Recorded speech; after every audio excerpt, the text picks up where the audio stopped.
Oh, by the way, let me talk about the Grammys for a sec. So the Grammys,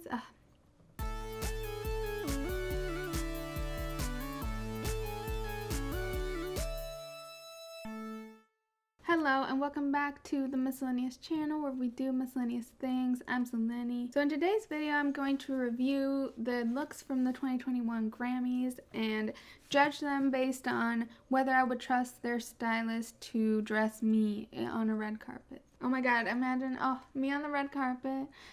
See, y'all need to make me famous so that I can stunt on the red carpet, okay? I would push the boundaries. I would not be wearing your basic bullshit. I would come out in a fuchsia translucent transformer suit. You know what I mean? Like, oh. Do you like my shirt today? Is my shirt serving you fashion? I got it from Depop. OMG, sustainable.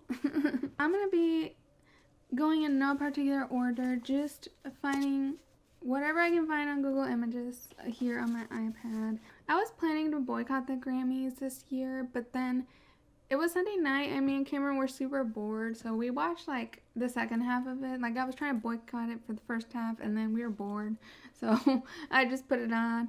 It was alright. I actually enjoyed sort of the virtual performance aspect. I feel like they were doing a lot with cool projections and like effects, green screen type stuff. Like I enjoyed seeing the creativity with the musical performances a lot. So the Grammys are fun just to see everybody dress up, see their performances, but at this point I literally put zero stock into the Grammys decisions. Like they have lost all credibility to me, not nominating The Weeknd this year for 2021, not nominating Blinding Lights, nominating Yummy by Justin Bieber. It is just so clear that it is just a politics game, like a PR game. It's just not based on any real, success, it feels like. So as far as the awards go, I'm no longer respecting any Grammys. Even the one for Rain on Me. To me, there is no logic, no credibility anymore to the Grammys awards. I also think it was so shady how they kept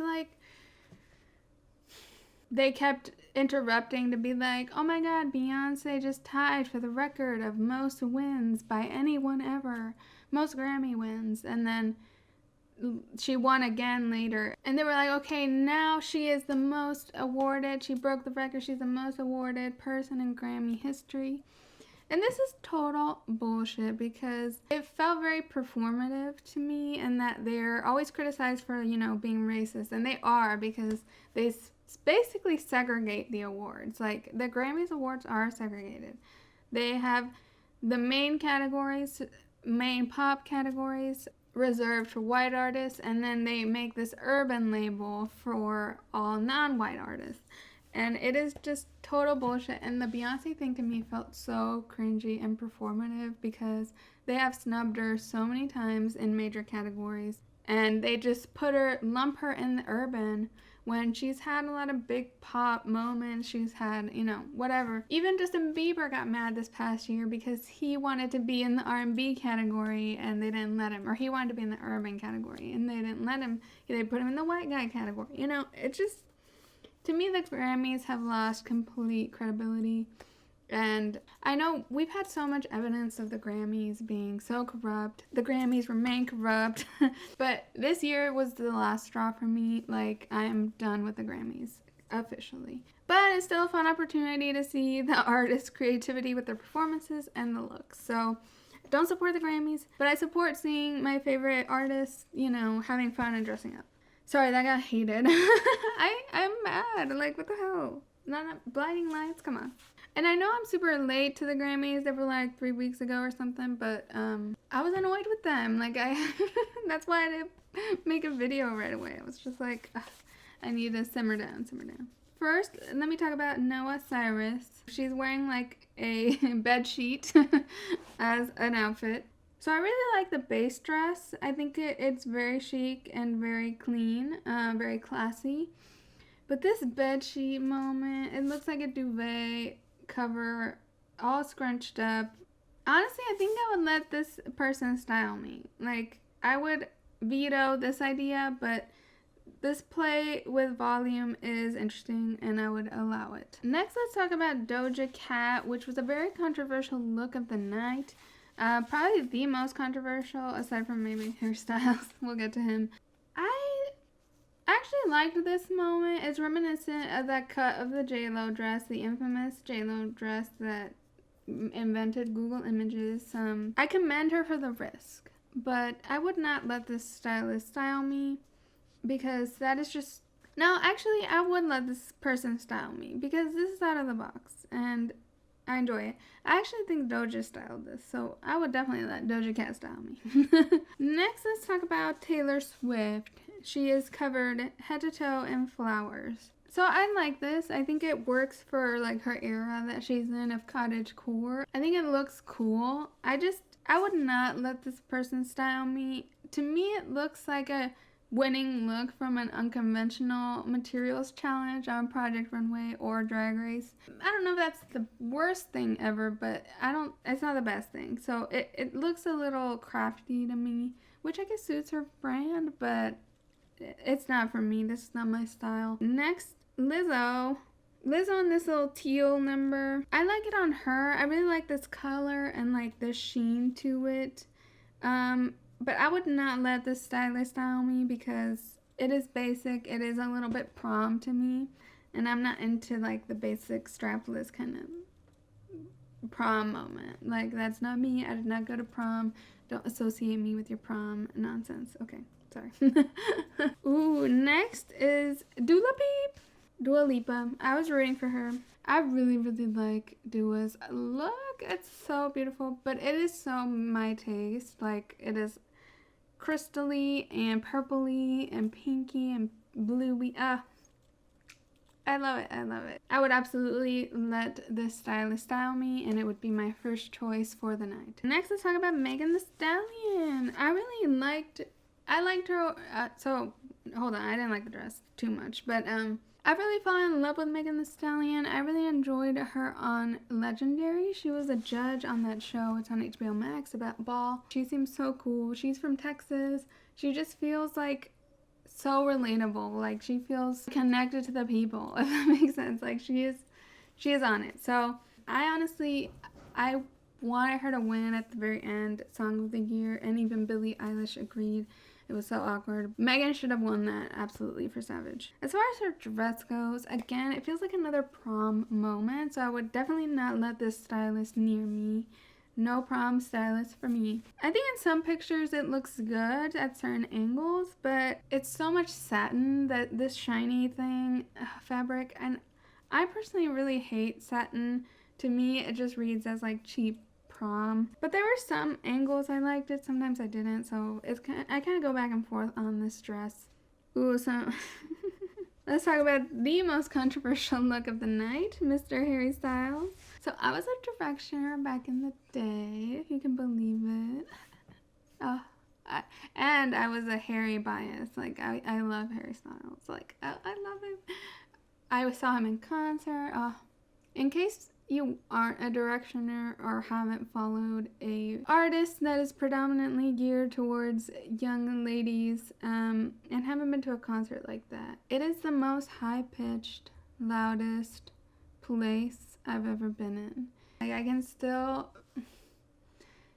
hear it in my head sometimes, just like it'll vibrate your brain how high-pitched and loud it is at a Harry Styles or One Direction concert. I've been to both, and it was both the same level of screaming. It's just so high-pitched and so many people. It is wild. Moral of the story, I was a directioner, and I'm disappointed. What the fuck is this? Oh my god. Okay, this Ashley Tisdale at the Kids' Choice Award moment, it was just so, oh my god. Without the scarf, it would have been chill. Like, this scarf, I can't. So, every girl that grew up in the early 2000s had this scarf, and I definitely had this scarf. Like, they just don't go together, not even in a fashion way. So, plot twist, I would let the stylist style me just for the fun energy they might bring, but I would, again, have to have veto power in that one because this is a little much. Had they paired the scarf with colors that made more sense with it, or something maybe more out there with the bottom. It's giving very toddler, very Ashley Tisdale. Okay, let's discuss Billie Eilish next. Okay. This is how I dress right now. This is how I'm dressed right now, I feel like. So I would definitely let the stylist style me. I'm also now realizing the pattern on her shirt has tigers and like a pink undertone. Yes, it looks a little like pajamas, but this is the closest to my style currently on the red carpet. A little casual, but I liked it. I would let the stylist style me. They would be my choice number 2 to style me after Dua Lipa. Okay, let's talk about Haim. Haim? I had no idea what Haim looked like. I think I like one of their songs with Charlie XCX, I believe, but I had no idea what they looked like. They look very dystopian. I like the color they're all wearing. They're all wearing the same color, and I like their shoes, very 1950s or Mean Girl style. I would let the stylist style me. I would. I could do a futuristic moment. So I think Chloe and Halle took like pictures and then juxtaposed them together. It was very cute because they're like separate. I think Halle is filming Little Mermaid. Chloe looks great. I mean, her figure looks absolutely beautiful. I would not let the stylist style me because the colors are very neutral and I'm not sexy enough to pull off the glamorous gown sort of thing. That would not be my route. I just think this stylist is too sexy for me, sadly. Phoebe Bridges, what is this? Oh no, what is this? Phoebe Bridges is wearing the Skeletor Halloween costume looking dress. Oh no. From what I've seen on Twitter, she is very funny, very dark and humorous. So she's probably being sort of comedic and fun. But it's too Halloween for me. I would not choose to be styled by this person. Her. I really like this velvet look. I'm only getting a side view of it here, so I don't know what it looks like from the front, but I like this look. It does seem a little casual. Like, maybe it's because it's velvet and I associate that with like homeware, but I would let the stylist style me. I'm into the velvet. Oh, Janae Aiko. She had this pink poofy dress moment. I would absolutely let this person style me because they love pink and I'm pink bitch. Oh no, Julia Michaels is wearing this like, oh no. She's wearing this black strapless gown that looks like the bottom half, people glued a bunch of those really thin paper plates you have at like pizza parties at school. It looks like a bunch of those just haphazardly glued on this dress. No, oh no, it looks like that. Not okay. I would not let the stylist style me. That's all I have for looks at the 2021 Grammys. Overall, I really like the performances I saw. I haven't gone back and watched like the other performances I missed. But yeah, fuck the Grammys. They're corrupt. Hey y'all, so my video actually cut off at this point. I'll do the outro just on a frozen frame here. I'm sorry. Let me know what you thought of the 2021 Grammys. Did your faves win? Did they not? Do you trust the Grammys anymore or not like I do? Please like this video and subscribe to my channel if you enjoyed. I make new videos on Tuesdays and Thursdays, and you can follow me on Twitter and Instagram at Miscellaneous to get notified about new videos, or just turn on the bell notification here on YouTube. Thank you so much for watching, and I'll catch you in the next one. Bye!